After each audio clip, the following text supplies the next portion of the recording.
Assalamualaikum warahmatullahi ta'ala wabarakatuh. إلى حضرة النبي المصطفى صلى الله عليه وسلم وإلى أزواجه وذريته وإلى أصحابه وإلى التابعين وإلى التابع التابعين وإلى العلماء والنقباء والنجباء وإلى أولياء الصالحين وإلى آبائنا وأمهاتنا وإلى المسلمين والمسلمات والمؤمنين والمؤمنات وخصوصا إلى شيخنا شيخ الحديث شيخ زكريا الكندهلوي رحمه الله تعالى بسير الفاتحة.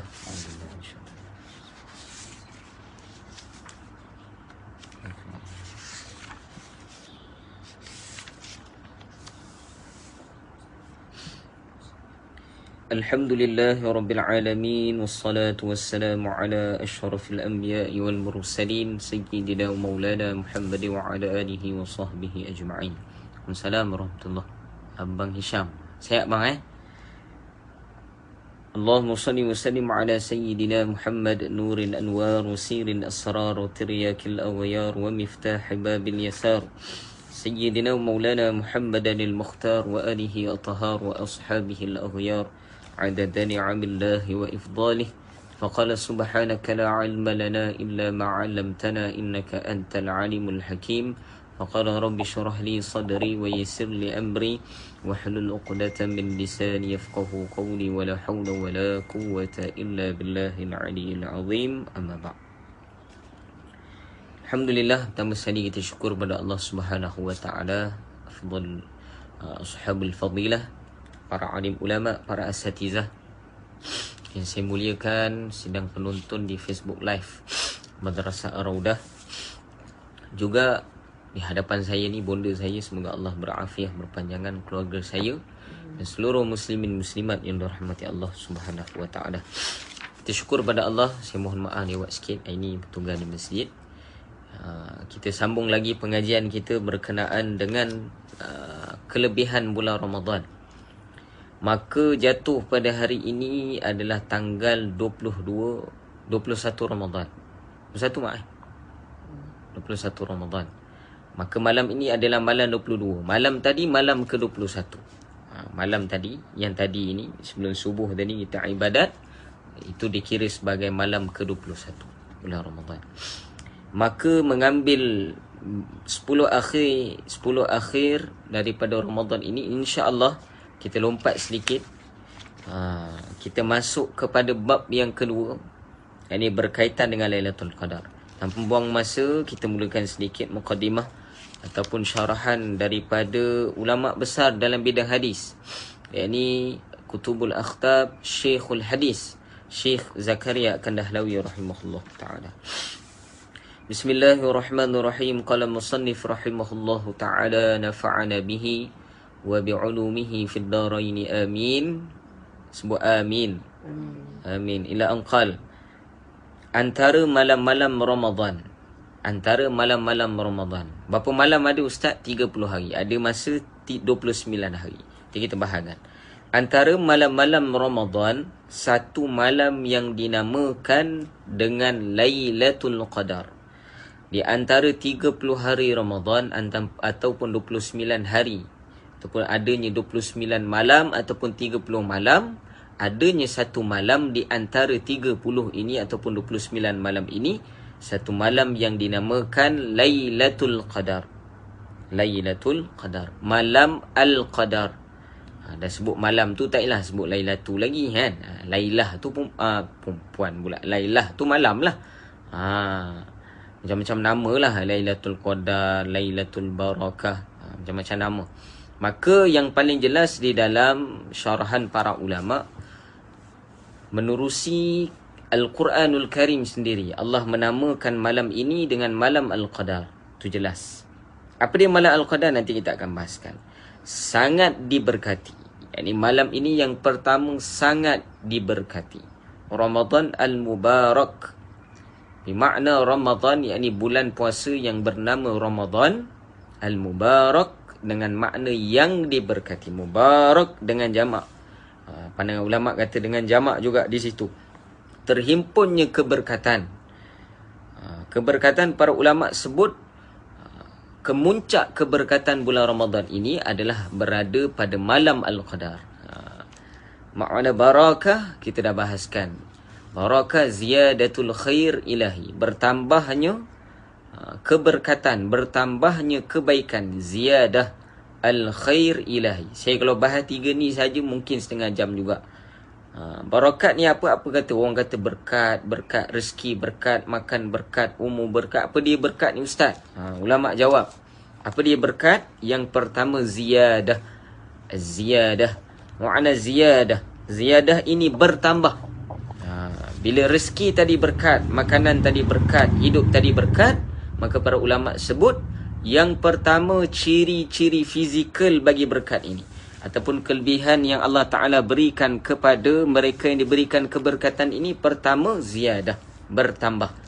Apa yang ada pada diri dia, kalau berkat, perkara itu sama ada tak kisahlah makanan ke, minuman ke, apa sahaja yang berkat, lebih-lebih lagi amalan dia ataupun diri dia sendiri, maka ulama sebut berkat tadi menambahkan perkara tersebut, ziyadah, bertambah.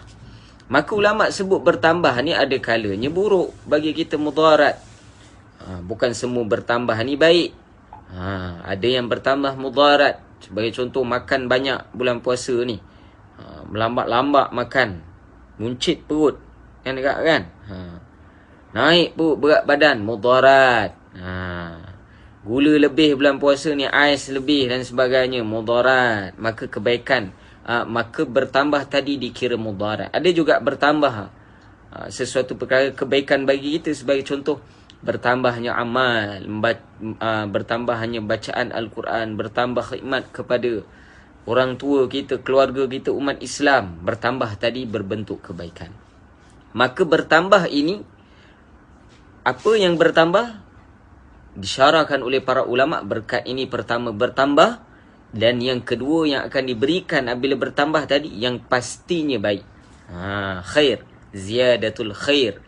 Bertambah tu pasti. Suatu perkara kalau berkat dia bertambah, maka bertambah yang macam mana? Bertambah baik. Baik, bukan bertambah yang buruk, bertambah yang baik, yang bermanfaat atau bermanfaat kepada kita.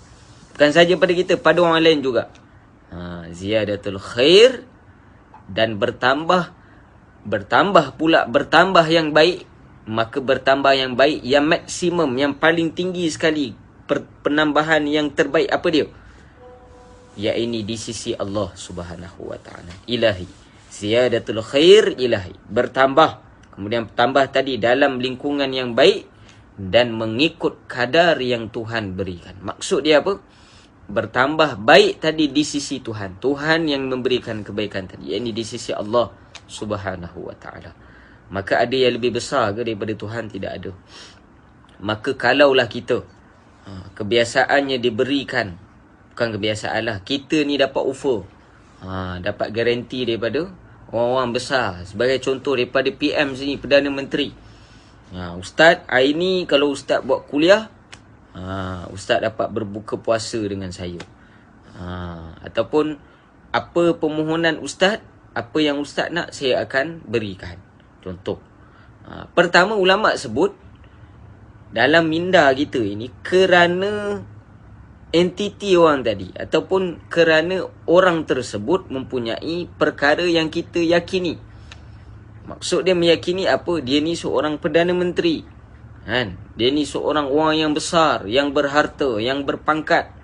Kalau dia ni bercakap, kalau dia berbohong dalam percakapan dia, aib bagi dia. Maknanya orang akan pandang buruk pada dia, dan mustahil bagi kita. Bahkan ulama sebut, kalaulah PM ni pula rapat dengan kita pula, takkanlah dia nak bohong dengan kita. Dah rapat baik dengan kita kan, Ustaz, kawan baik pun kadang bohong kita. Itu cerita lain lah, tu kita punya pasal lah. Ni saya buat contoh. Maka Perdana Menteri ni kalau lah rapat dengan kita pula, ahli keluarga kita pula, lagilah keyakinan kita tadi ni tak pandang dia lain dah, confirm dah. Surat tak sampai lagi, dah siap baju dah. Dah beli baju siap-siap dah. Siap beli kasut semua dah. Ada garanti. Contoh dapat kerja dan sebagainya. Ditunaikan hajat kita oleh Perdana Menteri tadi. Contoh. bagaimana keadaannya kalau yang memberi jaminan ini adalah Allah Subhanahu Wa Taala. Yang ini Tuhan yang menciptakan Perdana Menteri tadi, Tuhan yang menciptakan diri kita, dan Tuhan yang menciptakan apa yang kita nak, dan Tuhan yang menggerakkan hati untuk kita ini merasai ataupun untuk diri kita ni meminati suatu perkara tadi. Masya Allah, lebih besar lagi. Maksud dia janji yang Allah Ta'ala nak berikan kepada kita ini, janji yang diberikan kepada kita ini dijanjikan oleh siapa? Oleh Allah Subhanahu Wa Ta'ala. Siapa dia Allah? Ya, ini Tuhan kita. Innaka la tukhliful mi'ad. Setiap kali 5 waktu kita baca kan, Allahumma rabba hadhihi da'wati tamah. Macam pernah dengar ustaz? Ya, betul. Biasa dengar doa lepas azan. Yang terakhir doa itu, innaka la tukhliful mi'ad. Sungguhnya engkau wahai Allah tidak akan melupakan, tidak akan memungkiri janji yang telah engkau janjikan kepada kami. Maka para ulama sebut, sepatutnya kita meyakini bila rezeki kita berkat, ditambah. Pertama, berkat kita dah faham. Pertama sekali, berkat yang pasti dia bertambah. Zahirnya 3, mungkin nikmatnya mendapat seperti 8, 10. Contoh kita makan walaupun sesuap, tapi rasa kekenyangan itu seumpama satu pinggan. Contoh. Mustahil ke bagi Allah Ta'ala untuk beri? Tak mustahil. Dan bertambah tadi bukan pada sudut yang mudarat dengan kita, tapi kebaikan. Bahkan kebaikan yang bagaimana? Bertambah. Kebaikan yang bagaimana? Yakni bertambah kebaikan di sisi Allah. Yakni bila yang dijanjikan oleh Allah ni confirm lah, tak sikit mesti banyak. Mesti banyak. Habis. Di dalam Al-Quran yang suci telah diberitahu bahawa Lailatul Qadar adalah lebih afdal daripada 1000 bulan. Ini jelas. Inna anzalnahu fi Lailatul Qadar wa ma adraka ma Lailatul Qadar. Nanti kita akan baca tafsir dia insya-Allah. Lailatul Qadri khairum min alfi syahr. Bukan syahrin, min alfi syahr. Perlu diwakafkan pada ra. Maka ra tadi separuh bunyi dia, syahr. Syahr. Kalau penuh, syahrin. Maka syahr. Al khairu min alfi syahr. Lebih baik daripada 1000 bulan. Berapa jumlah 1000 bulan? Kata Syekh Zakaria, dan mengikut kajian kita, kiraan kita, 1000 bulan itu adalah sama dengan 83 tahun 4 bulan. Itu jumlah dia. Sungguh bertuahlah orang yang mendapat taufik. Kata Syekh Zakaria, bertuahlah bagi mereka yang mendapat taufik. Apa dia taufik? Taufik ni bukan jian gitu. Taufik ni, maksud taufik kat sini apa? Taufik dan hidayah. Taufik dan hidayah. Apa dia taufik? Kekuatan. Kekuatan. Maksud dia apa? Diberikan kesihatan, tu pun taufik. Diberikan kekuatan, tu pun taufik. Diberikan kemudahan untuk beribadat, mudah nak bangun. Tak sakit perut, tak sihat waktu itu. Sihat saja, kan? Tak sakit. Itu adalah taufik. Maka para ulama sebut, mendapatkan taufik pada malam itu adalah merupakan tuah bagi kita. Maka bertuahlah mereka yang diberikan kekuatan, kelapangan di malam itu. Semoga Allah Ta'ala berikan kepada kita insya-Allah. Untuk beribadat pada malam itu, sesiapa yang dapat beribadat pada satu malam tersebut, seolah-olah dia telah menghabiskan masa selama 83 tahun 4 bulan dalam keadaan beribadat. Ini perlu disyarahkan. 83 bulan dengan syarah para ulama adalah nilai malam tersebut. Akan tapi bagi nilai didirikan amalan pada malam tersebut, ada nilai berasingan. Maksud dia apa? 2 rakaat solat sunat taubat. Katakan kita buat malam itu solat sunat taubat. Kita buat 2 rakaat pada malam itu.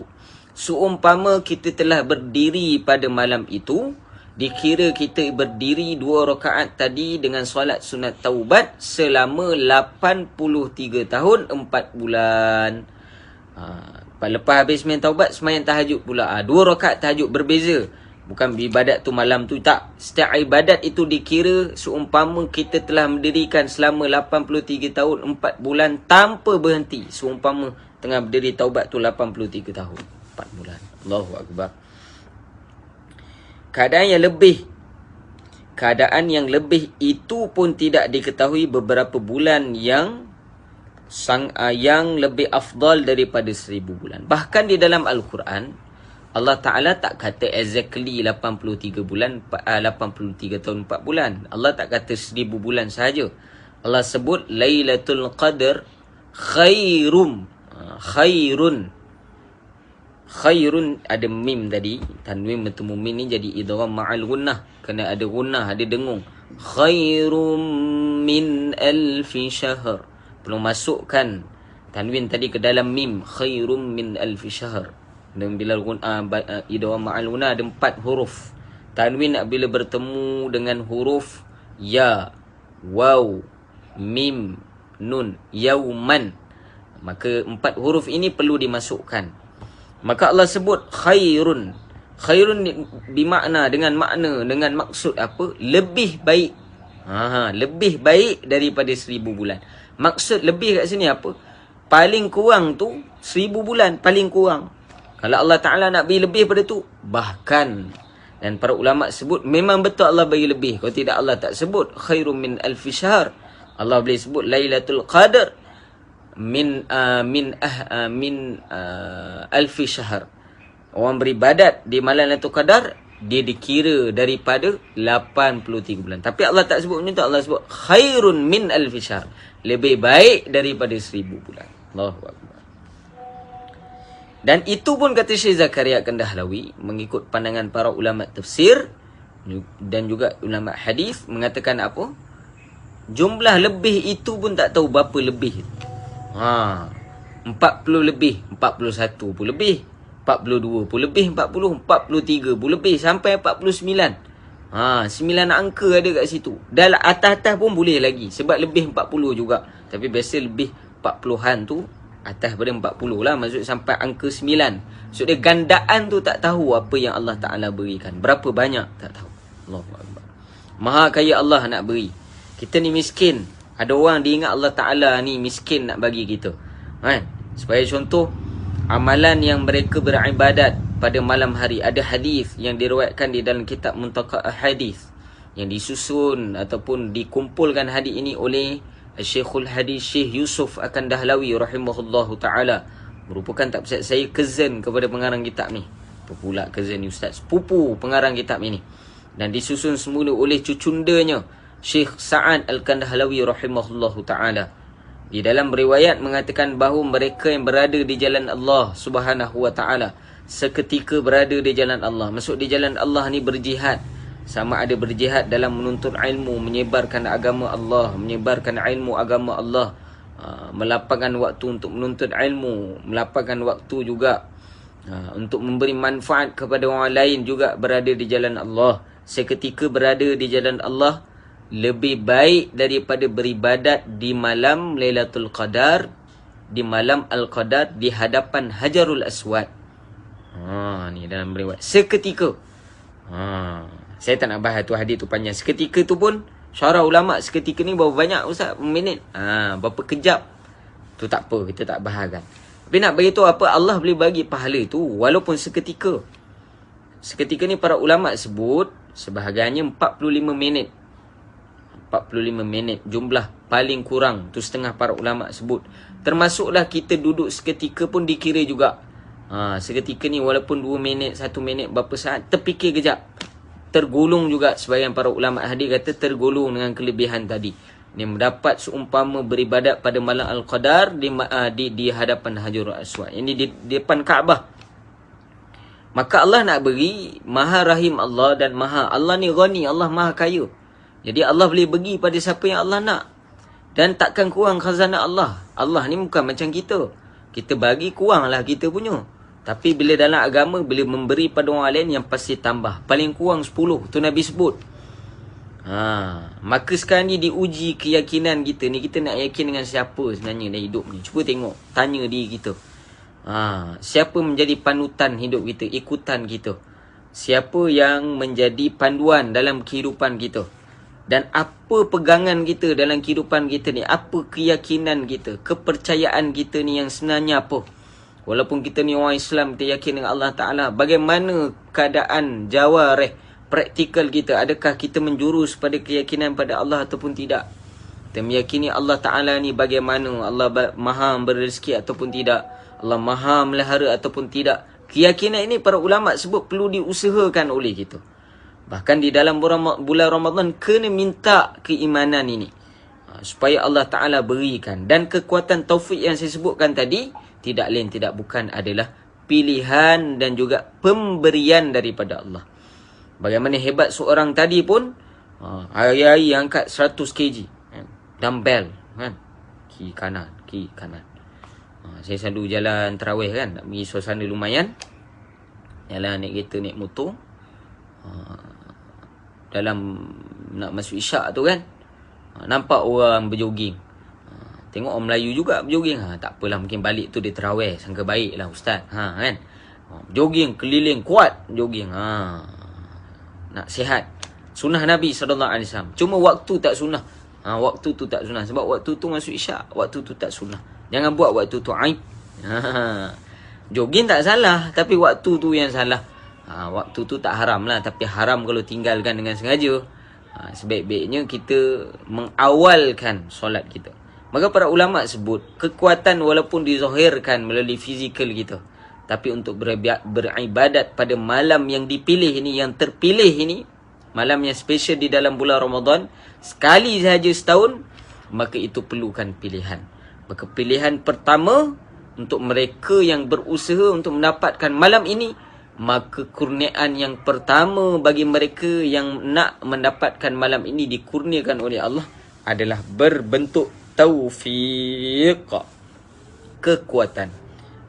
Taufik dan hidayah benda berbeza. Hidayah petunjuk, huda, asal perkataan huda, ha dal alif, huda, ataupun ha dal alif lah, ha dal ya, huda. Para ulama sebut huda dengan ya maksurah, tak dititik. Para ulama sebut al-huda ataupun hidayah, ihdinas siratal mustaqim. Petunjuk ini para ulama sebut, kebanyakan daripada kita sebahagiannya ada. Baik, contoh kita tahu kelebihan malam Al-Qadar ni, kalau kita tanya budak-budak pun tahu lebih baik pada 1000 bulan. Dengan kira bulan pun dia tak ingat lagi, tapi dia tahu lebih baik pada 1000 bulan. Maka para ulama sebut, kalaulah pada sudut Allahumma salli ala Muhammad, zahir sahaja, pada sudut ilmu sahaja, petunjuk sahaja kita tahu kan, tapi tidak diberikan kekuatan untuk kita melakukan amalan tadi, maka apa gunanya? Maka para ulama sebut dua-dua kena, kekuatan ada, petunjuk macam mana nak ibadat tak tahu pun tak boleh juga, kena ada petunjuk. Maka taufik dan juga hidayah, kedua-duanya perlu ada pada malam ini. Maka tidak lain tidak bukan para ulama sebut, untuk mendapatkan kedua-duanya perlu minta pada Allah. Dan minta bukan hanya doa, tapi dengan ikhtiar. Ikhtiar yang bagaimana? Pertama, ikhtiar keazaman dalam hati kita, fis sudur, dalam hati kita dulu. Apa dia? Berazam untuk mendapatkan malam Al-Qadar ini dan mendoakan orang lain juga. Tu yang first. Yang kedua, ikhtiarlah dengan berusaha, yakni memperbanyakkan amal. Ustaz, taufik bukan kata daripada Allah. Ya, tapi bertepatan juga dengan usaha kita. Macam kerja, kekuatan tak Allah Ta'ala yang bagi. Tapi kerana kita faham kepentingan kewangan sekarang ni, zaman PKP, sebab tu kita pergi kerja. Kita tahu kepentingan itu. Kadang-kadang kerana kepentingan itu pun kita korbankan agama kita. Solat fardu korban, tarawih korban, puasa korban dan sebagainya. Semua dikorbankan sebab kita faham nilai. Para ulama sebut agama sekarang ni kita tak dapat korban untuk agama sebab apa? Sebab tak tahu nilai, tak faham nilai dan tidak diberikan kekuatan daripada Allah. Kerana apa? Kerana kita yang tak nak usahakan. Maka kita mohon pada Allah Subhanahu Wa Taala, semoga Allah Subhanahu Wa Taala memberikan kekuatan kepada kita. Kan saya untuk tuan-tuan, untuk saya ni lah yang bercakap ni. Kita habiskan sedikit. Pada hakikatnya ini adalah satu nikmat yang sangat besar bagi mereka yang tahu menghargainya. Satu perkara ini bukan saja anugerah, bahkan nikmat, para ulama sebut. Apa maksud nikmat? Yakni perkara yang sangat dinantikan oleh kita. Benda yang kita suka tu dinamakan nikmat. Makan kenyang nikmat lah. Sedap, manis, semua nikmat. Maka para ulama sebut nikmat yang terbesar adalah agama. Dan nikmat ini kalau kita nak tahu bagaimana kebesaran ataupun nak tahu nilai nikmat ini, para ulama sebut kita akan tahu nilainya bila nikmat ni hilang daripada kita. Kita tahu nikmat melihat bila penglihatan kita kurang. Ataupun tak ada langsung dah tak nampak bau tu. Oh macam ni nikmat cantik. Orang cakap ni warna biru, kita cakap warna hijau ni ustaz. Warna biru kita cakap. Warna hijau ustaz. Nikmat dah tak ada. Dan ulama sebut begitu juga. Tahu nikmat lutut tu bila dah sakit lutut, baru tahu nikmat lutut ni penting rupanya. Nikmat pinggang, sakit belakang belikat, apa lagi mak? Dan sebagainya. Semualah macam-macam. Ulama sebut termasuklah makanan nikmat. Tak dapat lagi makan garam. Kenapa Ji tak boleh makan garam? Yelah ada darah tinggi dah. Nikmat para ulama sebut. Dan nikmat ini ulama sebut agama takkan hilang sekarang. Kita takkan tahu agama ini nikmat dia, kemanisan dia kita akan lihat, ataupun besarnya, ataupun orang kata apa, pentingnya agama ini kita akan tahu bila kita tinggalkan dunia ini. Kita pernah sebut dah, Rabbana hablana min azwajina, Rabbana absarna wa sami'na farji'na na'mal salihah inna mukinun. Tu kita sebut. Allah rakamkan siap dalam surah Sajadah dalam Al-Quran perkataan yang bakal daripada kalangan kita besok yang akan sebut di hadapan Allah. Apa dia? Rabbana, wahai Tuhan kami, absarna, kami dah lihat, wa sami'na, dan kami dah dengar. Apa yang dilihat dan didengar ini, dua perkara ini adalah berbentuk nikmat. Apa dia? Dah lihat apa dia agama, dah lihat apa dia semayang, dah lihat apa kepentingan semayang, dah dengar apa kepentingan semayang, dah lihat bagaimana azab orang yang tinggalkan semayang, dah dengar orang yang kena siksa kerana semayang. Para ulama sebut absarna wa sami'na. Sebab apa? Sebab dua ini kebiasaannya kita gunakan elemen utama untuk menikmati kenikmatan tersebut. Nikmat, para ulama sebut bila kita lihat makanan, maka datang minat kita untuk makan makanan tadi. Kalau tak melihat, sebelum rasa lihat dulu. Tak melihat, kita dengar daripada orang. Orang kata makanan ni sedap dan sebagainya. Maka nikmat dimulai dengan dua perkara. Maka bila kita dah mula melihat dan mendengar tentang kepentingan agama, barulah kita akan sebut dengan Allah Ta'ala apa dia? Farji'na, absarna wa sami'na, farji'na. Maka kembalikan kami. Farji'na. Na'mal salihah. Kami kembalikan kami kat mana? Kat dunia lah. Untuk apa? Na'mal salihah. Untuk kami beramal salih. Inna mukinun. Sungguhnya kami ini telah menjadi orang yang yakin. Yakin sebab apa? Dah tengok dan dah lihat. Dan ulama sebut, kalau dikembalikan pun, jangka masa berapa lama kebiasaannya orang tu nak. Dia paling kurang pun dia kata, ya Allah berilah aku peluang untuk balik kat dunia untuk beramal soleh. Bukan buat projek, bukan buat rumah, bukan cari bini, bukan buat anak, bukan. Farji'na na'mal salihah. Untuk beramal soleh. Bagaimana peluang yang nak? Bukan solat 2 rakaat. Hanya diberikan untuk ucap subhanallah saja. Sebagai riwayat mengatakan, para ulama sebut, untuk mengucapkan huruf dalam Al-Quran. Alif, lam, mim. Sebab apa? Di dalam hadis Nabi sebut, syurga kita, tingkatan di syurga nanti ditentukan melalui. Dan riwayat yang pertama mengatakan ayat yang terakhir. Dan riwayat yang lain mengatakan huruf yang terakhir. Sebab huruf juga dikira pahala. Alif, huruf. Lam, huruf. Mim, huruf. Nabi sebut dalam hadis. Maka setiap ini dengan wuduk 10 pahala. Tanpa wuduk 1 pahala. Maka dinilai oleh Allah Ta'ala dengan huruf ini, membezakan tingkatan kita di dalam syurga nanti. Allahu Akbar. Maka kita hargai nikmat ini. Dengan caranya bagaimana? Dengan memperbanyakkan amal soleh.